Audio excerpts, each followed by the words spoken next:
Well, here is the third part of our find the inverse of a function trilogy. F of x equals x plus 1, that quantity squared, with the domain of x greater than or equal to -1. That's our function. We stated the domains and ranges in part 1. Here they are. In part 2, we graphed f and f inverse. Here's f and here's f inverse.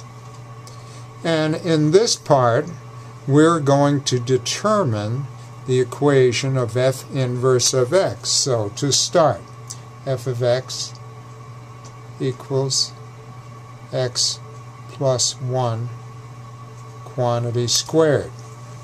Now we'll replace f of x with y, and we get y equals x plus 1 quantity squared.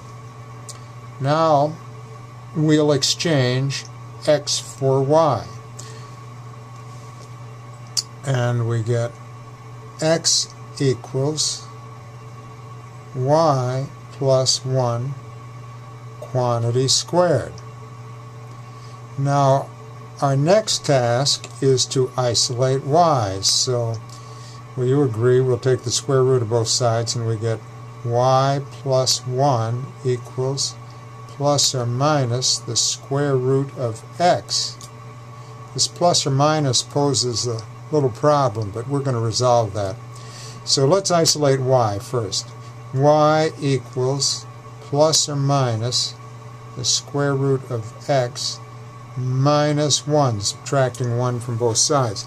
Now, the range of f inverse is y such that y is greater than or equal to -1, and x is greater than or equal to 0. Well, replacing x with any positive number, if we let the negative remain and eliminate the positive, we would have y values less than -1.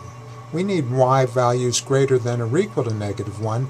That means we are going to eliminate the negative and just have a positive root x minus 1. So we've resolved the plus or minus issue. And that's based on the information we have here in the domain and range of f inverse of x. Now, we can say f inverse of x equals the square root of x minus 1. Next step, let's check that out. So f of f inverse of x equals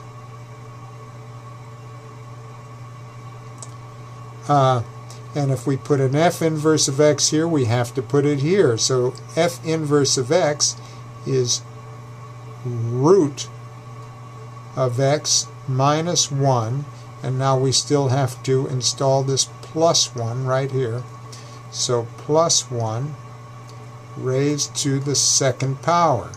Well, the 1's add out, and when we square the square root of x, we get x. Hey, we did it right. This is f inverse of x, and we are done.